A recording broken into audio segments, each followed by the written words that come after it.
Binigyan na kayo ng tips, ha? Sige. Yan. Sa mga hindi makita sa camera, silip na lang dito, sabihin nyo hi. Okay. Sa gusto mong talagang malinaw na malinaw, malapit na malapit ka sa camera, pwede kayong umupo sa harapan. Yung nasa likod. Kasi bakit? Mamaya naman, ang advantage lang pag sarapan ka, pagbigay ng certificate mamaya, ako magbigay, within 3 minutes. No? Hindi pa natapos ang bigayan ng certificate, yung nasa likuran, balik na lang kinabukasan. Kaya yan ang advantage. Yung nakaupo dito sa harapan. Puro naman, no? Okay. Yan, may nakaupo ba sa likod niya? Meron? May nakaupo dito. Di ba? Malamig. Gusto nyo painitin natin? Painitin natin, walang problema eh. Ba? Okay. So ngayon, sino daw, ano daw pangalan ng kasunod na speaker? Anong pangalan? Kilala nila. Ah. Talaga? Yan ang sabi? Oh, hindi. Oh, thank you. Di ba? Mga ganun, di ba? Kala nyo ba? May performer ba dyan? Sinong singer? Meron? Wala? Singer-singeran, marami. Singer-singeran. Kadalasan singer ang mga kababayan. Ano? May singer, wala? Ano? One time. Okay! Ayan. Mabuti. Salamat ha. Pinakilala na ako ni Mr. Bong. Okay. Dahil pinakilala na ako, gusto ko yung malaman ang mga pangalan ninyo. Kaya ang dami nyo, no? Ang tanong, kamusta naman? Yung naging excitement nyo, okay naman. Kasi after mamaya, ng mga speaker dito, bigayan ng certificate na pagkatapos bigyan ng certificate, ang kasunod nun ano na? Wow! Flight na. Ano? Diba? Flight sigurado? Okay. So sana sigurado makapag-flight, no? O ngayon, ganito. Sino mga ex-abroad? Taas yung mga kamay. Ex-abroad. Thank you. 10. Sino ang mga first-timers? Taas yung mga kamay. 11. Nagbilang ba siya? Hindi. Kasi pag magbilang ako, mas lalo lang tayong matagalan. Ex-abroad pala si ma'am eh, ma'am. Ex-abroad po kayo ma'am, no? Pwede bang inimbitahan kita?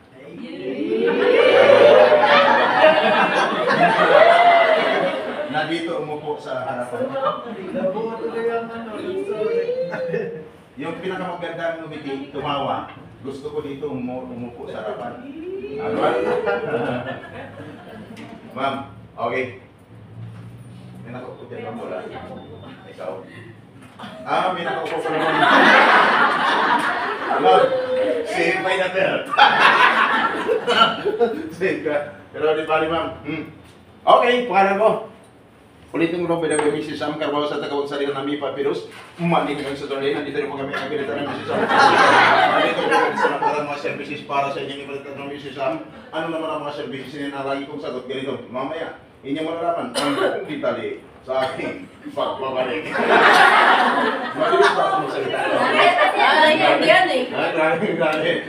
Anong gusto mo ma'am? Mabilisan o matagalan? Mabilisan na lang. Mabilisan? Talaga? Kasi pag mabilisan, mabilis makauwi. Tama? Ikaw naman ang gusto mo. Mabilisan o matagalan? Kulitin ko ito. Sa likuran, nag-iisa. Dito ba? Sobra. Gusto mo doon kasi sabi ko. Mabilisan o matagalan? Mabilisan. Kasi lahat gusto mo kami ng aga. Pero marami pa, ang sagot ng isa, dito nung nakarang araw, ang sagot sa akin, gusto ko, matagalan. Bakit? Pag matagalan, ma'am, ikaw, anong ibig sabihin pag matagalan? Pag matagalan daw, fail na fail niya. Yung napag-usapan dito sa loob ng Pinos. Pero na film niya, paglabas niya dito, mayroon siya natutunan. Tama? Kung may sinabi akong masama, wala. Wala naman. Ikaw lang nag-isip ng masama. Ma'am, okay na kayo dyan? Oh, hi guys. Shout out. Shout out sa inyong mga sa buhay sa probinsya.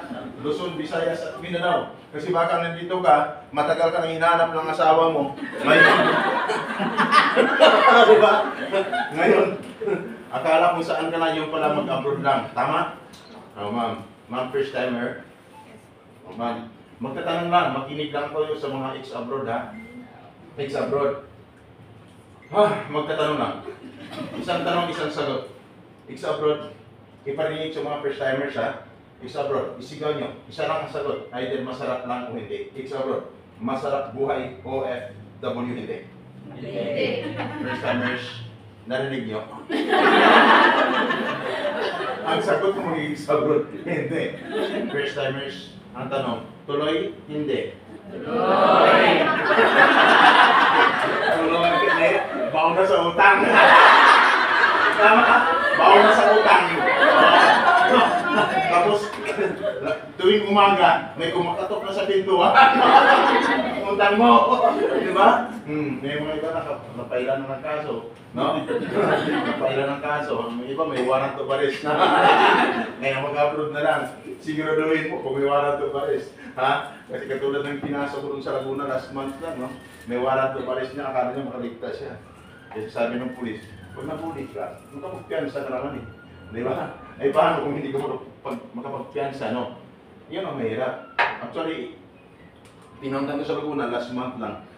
5 taon na hindi na makagilap nang nagreklamo sa kanya. 280,000 lang naman. No? Puhunan na naman yun sa itik. No? Puhunan. Pagkatapos wala namang itik. Nagbayad na yung kaibigan niya. Pagkatapos nung makapagbayad, bigla siya nagtapo. Kaya kawawa naman.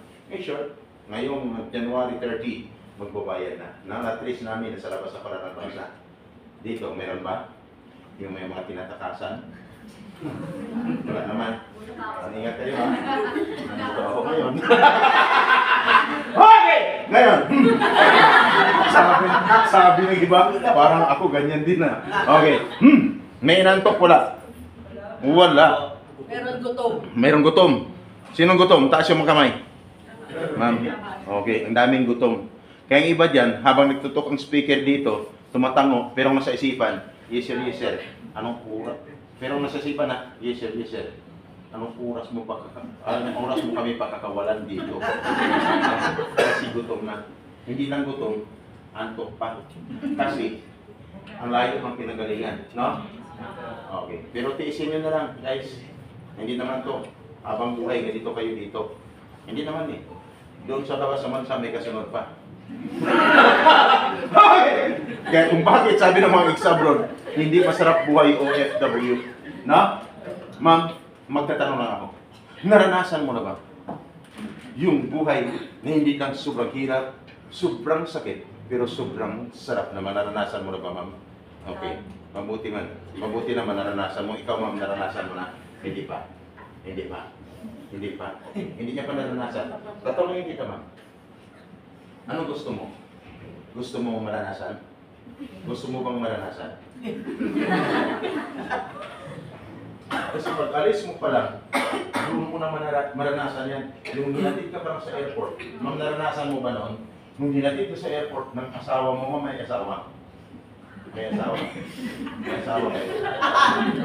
Wala. May anak? Ilan? Paano ka nagkaanak? Wala. Kung gusto mo mag-oo ulit? Hindi na. Sana siya? Sumakit ng bahay. Ingat, no? Marami ito sumakit ng bahay, no? Ingat kayo kasi gano'n. Padala ka ng padala, akala mo may nag-ipon ka, may nag-undar ka, pero pala wala, tama. Masarap sa buhay yung kinapadala. Hindi niya alam, nung pag-alis mo pa lang, sobrang sarap, sama ang pakiramdam mo. Nung sa airport ka pa lang, doon na nag-umpisa, no? Yung hirap at sakit. Nung iiwan mo ang harap sa buhay. Lalo nang nung pumasok ka na sa boarding gate, tapos unti-unti na sila nawala, gusto mo balikan at yakapin pa, hindi mo na magawa-gawa.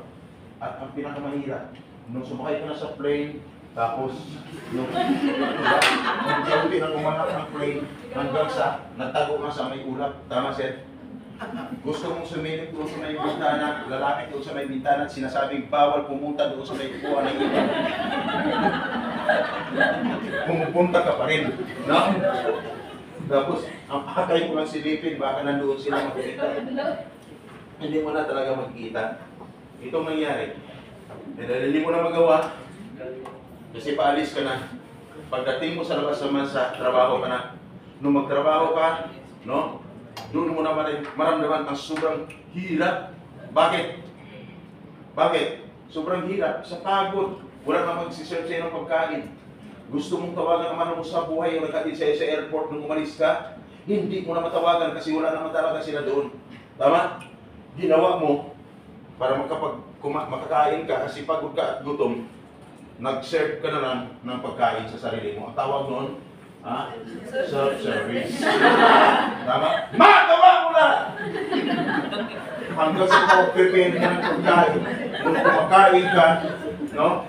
Sobrang pagod, gutom, habang ikaw ay kumakain, naalaala mo naman sila. Wala kang ibang magawa kung hindi tinawagan mo na lang ng cellphone. Nung tinawagan mo ng cellphone, no? Hindi pa ka nakontento, nag-video call ka pa. Tama? Video call pa. Pakaway-kaway pa. So, ang sarap ng pakiramdam. Pero nung biglang mag-brown out, nawala ng signal, nawala siya. Nawala ka rin. Tama? Ang sama ng pakiramdam. Pero, nung habang ikaw ay nagtatrabaho, nasa isipan mo, sige na lang, babawi na lang ako. Pagdating ng isang buwang pagtatrabaho, magpapadala na lang ako. Nung magpadala ka, ang sarap ng pakiramdam. Tama? Kasi nakapagpadala, bawi ka na eh. Masarap ang pakiramdam mo. Pero ang tanong, sino ang may masarap ang pakiramdam? Ikaw na nagpapadala o yung tumatanggap ng iyong padala? Ha? Yung tumatanggap ng padala, ganon ang ginawa ng mister mo, mama. Sarap! May bigla na mo pumasok sa isipan niya. Habang natatanggap ka ng padala eh. Pumasok ako sa isipan. Wow, may kasunod pa to. Tama? Ang nangyari, trabaho ka na naman, wala pang isang buwan, 15 days pa lang, tawag na naman sa'yo. Wala pa ng sahod, kinukulit ka na. Tama? Hanggang sinumating ang isang buwan, end of the month na, no? Tawag pa rin ang tawag sa'yo, hindi niya alam. Delayed na ang sahod mo. Tama? Delayed na ang sahod. Doon na nag-umpisa ang samaan ng loob. Dahil sa inis mo, ikaw na nagpakahirap doon, siya nagpapakasarap. Inupan mo na ng cellphone.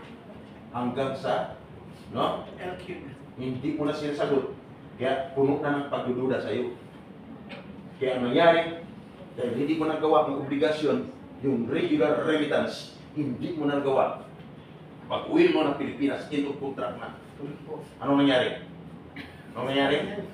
Nauwi sa demandahan hanggang sa hiwalayan. Kaya yan ang nangyayari. Hindi madali ang pagiging buhay ko at OFW pagdating sa labas ng bansa. Kaya dapat magiging seryoso kayo. Lahat ng natutunan nyo kay Mr. Bong, sana may apply ninyo. At sana, pagdating doon, may problema man, sana kaya mo lutasin ang problema mo. Malinaw? Kaya laging magdasal, Lord, sana gabayan niyo ako. Kahit anong galing natin, anong galing mo, pag wala kang gabay sa taas, maniwala ka sa akin. Maniwala kayo. Hindi ka magtagumpay. Tama? Ang kung may kapalo, may ginagamit na instrument para, no, siyang maging gabay, no, malutas ang problema mo just in case of emergency. Kaya dapat maging handa ka. Dito pa lang sa Pidos, ihanda mo ng sarili. Bakit, Mr. Sam? Kaya ka nag-Pidos, masabi kanina, ni Mr. Pong, o doon sa module, nandito kayo para mag-Pidos ang purpose upang magiging handa harapin anumang hamon sa buhay, pagsuho. pagdating. Panibagong hamon ha, pagsubok, pagdating sa labas ng bansa. Sabi ni Juan, ha? Yung mga hamon pala doon, pagsubok, meron, hindi nawawala. Hindi natin alam kung sino ang magkaroon o maka-encounter ng mga pagsubok doon. Kaya dapat maging handa ka. No? Always prepared ka dapat. Iba ang batas dito guys. Tandaan, iba ang batas pagdating sa labas ng bansa. Kaya dapat ihanda niyo ang sarili. Dito pa lang sa Pilos, alamin mo na kung anong pinasukan bilang isang OFW. Alamin mo. Ha? Kasi bakit? Ang iba akala ng sugod lang ng sugod. Basta nakapagpidos na okay na.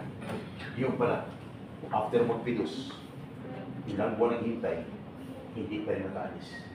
Kasi hindi inalam kung anong pinasukan niya. Mayroon kang batas na dapat na malalaman pag nag-abroad ka. Kaya ang pag-usapan natin ngayon, batas na dapat alamin mo. May problema sa Pilipinas, hanggang pagdating sa labas ng bansa, dapat kaya mong lutasin ang problema mo. Bakit may siya? Anong batas yan? Anong batas? Diba isang OFW, pag nag-apply, nagpido siya, maliban sa pag-apply, dapat complete yung mga dokumento, tama? Then after, na makomplete yung mga documents, mag-undergo ng medical, tama? After ng pag-medical, ano kasunod? Magpidos. Tama po ba? Kaya kayo nandito ngayon. Ang tanong. Magtatanong na. Ang tanong. Lahat ba ay nakapag-sign na ng kontrata? Taas yung mga kamay. Nakapag-sign na ng kontrata. Thank you. 6. Sino hindi pa nakapag-sign ng kontrata? Taas yung mga kamay. 7.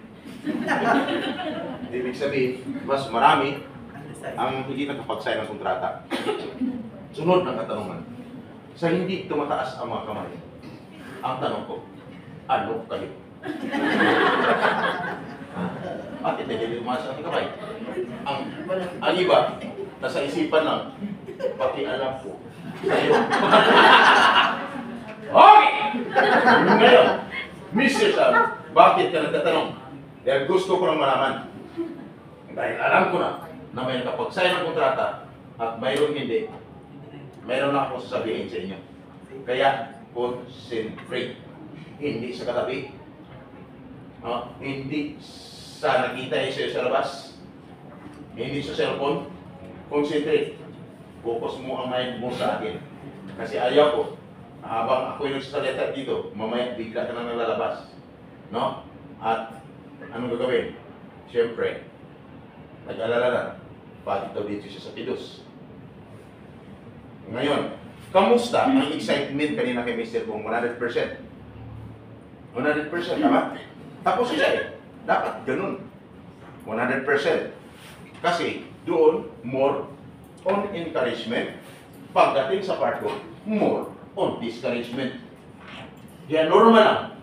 Pag narinig niyo sa akin, yung mga sinasabi ko, makakaramdam ka ng discouragement. Kasi nalaman mo. Bakit? Ang sabi ng uwa, sabihin niyo ang totoong pangyayari. Hindi lang sa labas, pati dito sa Pilipinas. Kaya kung yung tatanong, kung sino nakapag-sign ng kontrata, mas marami ang hindi nakapag-sign ng kontrata. Ayon sa batas. Dapat ang isang OFW bago magpidos, dapat siya nakapag-sign na ng kontrata. Guys, musta? Sa mga hindi nakapag-sign ng kontrata, kung 100% ang excitement mo kanina, magbawas ako ng 20%.